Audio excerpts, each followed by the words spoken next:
السلام علیکم ورحمۃ اللہ وبرکاتہ۔ الحمدللہ وکفی والصلاۃ والسلام علی من لا نبی بعدہ والنجم اذا هوى ما ضل صاحبكم وما غوى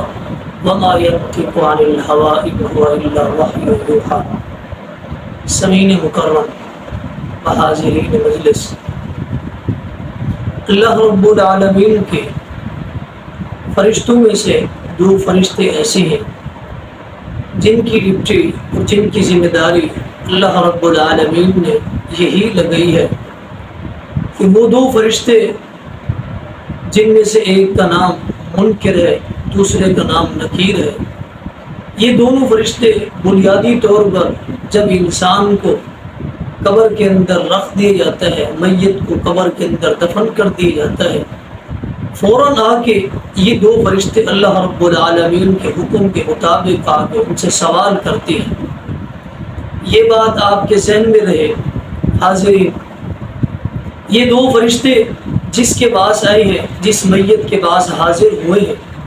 وہ میت، وہ شخص اگر نیک ہے، اللہ رب العالمین کا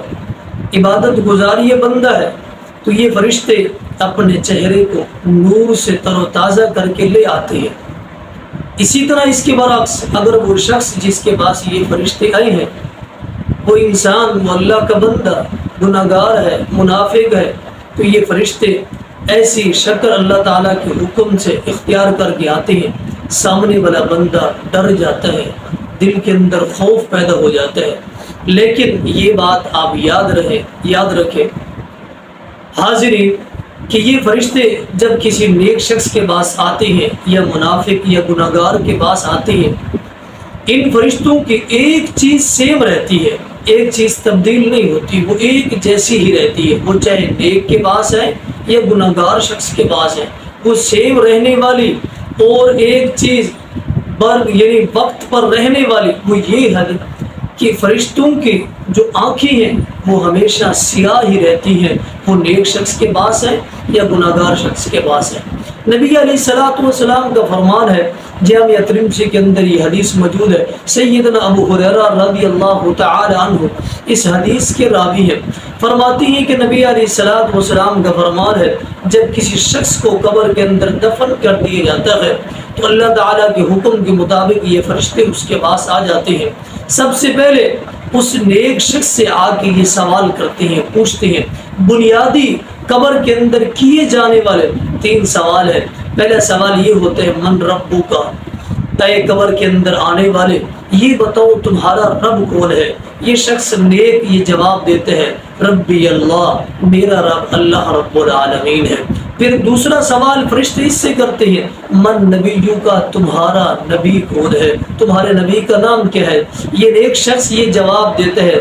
نبی اللہ، ہمارا نبی محمد الرسول اللہ صلی اللہ علیہ وسلم ہے۔ یہ آنے والے فرشتے اس قبر والے سے تیسرا سوال یہ کرتے ہیں، ما دینو کا، تمہارا دین کیا ہے؟ تمہارے دین کا نام کیا ہے؟ یہ نیک شخص یہ جواب دیتے ہیں، دینی الاسلام، ہمارے دین کا نام دین اسلام ہے۔ یہ وہی دین اسلام ہے جس کے متعلق اللہ رب العالمین نے سورۃ آل عمران کے اندر ذکر فرمایا ہے، ان الدین عند اللہ الاسلام، میرے ہاں پسندیدہ دین دین اسلام ہے۔ یہ نیک شخص یہ جواب دے دیتا ہے، اللہ رب العالمین کی طرف سے حکم دیا جاتا ہے کہ اس شخص کے جس نے یہ سوالوں کا جواب دے دیا ہے، چاروں اطراف یعنی قبر کے چاروں اطراف 70 ہاتھ اس کی قبر کو وسیع کر دیا جائے، لمبا کر دیا جائے، قبر کو وسیع کر دیا جاتا ہے، لمبا کر دیا جاتا ہے۔ یہ اللہ رب العالمین کی طرف سے اس بندے کے پاس ہی انعام ہوتا ہے۔ اب بات رہی دوسرے بندے کی، جو شخص گناہگار ہے، منافق شخص ہے، اسی کا تذکرہ اسی حدیث کے آخر میں ہے۔ نبی علیہ الصلوۃ والسلام فرماتے ہیں، جب یہ فرشتہ کسی منافق کے پاس آتے ہیں، گناہگار شخص کے پاس آتے ہیں، اس سے وہی تین سوال جو نیک شخص سے کیے تھے وہی سیم تین سوال اس سے کیے جاتے ہیں، لیکن یہ بندہ جواب نہیں دے سکتا۔ تینوں سوالوں کے جواب میں یہی کہتا ہے لا ادری، میں نہیں جانتا، میں نہیں جانتا، میں نہیں جانتا، میرے علم میں یہ جواب نہیں ہے۔ تو اللہ رب العالمین کی طرف سے یہ حکم ہوتا ہے زمین کو کہ زمین اور قبر اس شخص کے دائیں پسلیوں کو دائیں طرف کر دیتی ہے اور بائیں پسلیوں کو دائیں طرف کر دیتی ہے۔ اس بندے کو اس قسم کا عذاب ہوتا ہے۔ سامعین، بات یاد رہے، یہاں سے اس حدیث سے جو سبق ملتا ہے، جو درس ملتا ہے، وہ یہی ہے کہ کل قیامت کے دن اور قبر کے اندر وہی شخص سوالوں کا جواب دے سکے گا جو شخص نیک ہوگا، چاہے انسان عربی دان ہی کیوں نہیں ہے، انسان کو عربی ہی آتی ہے، اس کی عربی ہی زبان ہے یا کوئی اور زبان ہے، اس سے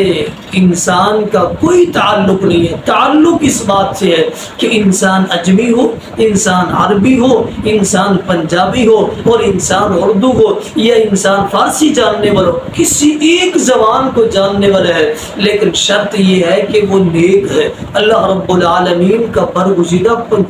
بندہ ہے اور اللہ تعالیٰ کی عبادت کرنے والا یہ بندہ ہے، تو وہ قبر کے اندر ہی ان سوالوں کا جواب وہ دے سکے گا۔ جو سوالوں کا جواب دے چکا ہے اور جو سوالوں کا جواب دے رہے ہیں انسان، تو وہی شخص کامیاب ہے اور وہ کامران ہے۔ تو ہمارے لیے ضروری ہے کہ ہم ان سوالوں کے جواب کی تیاری کریں، اللہ رب العالمین کی نیک بن جائے، اللہ تعالیٰ کی حکم کی فرما برداری کرنے والے بن جائے، محمد الرسول اللہ صلی اللہ علیہ وسلم کے فرمان کی فرما برداری اتباع کرنے والے بن جائے۔ وما علینا الا البلاغ۔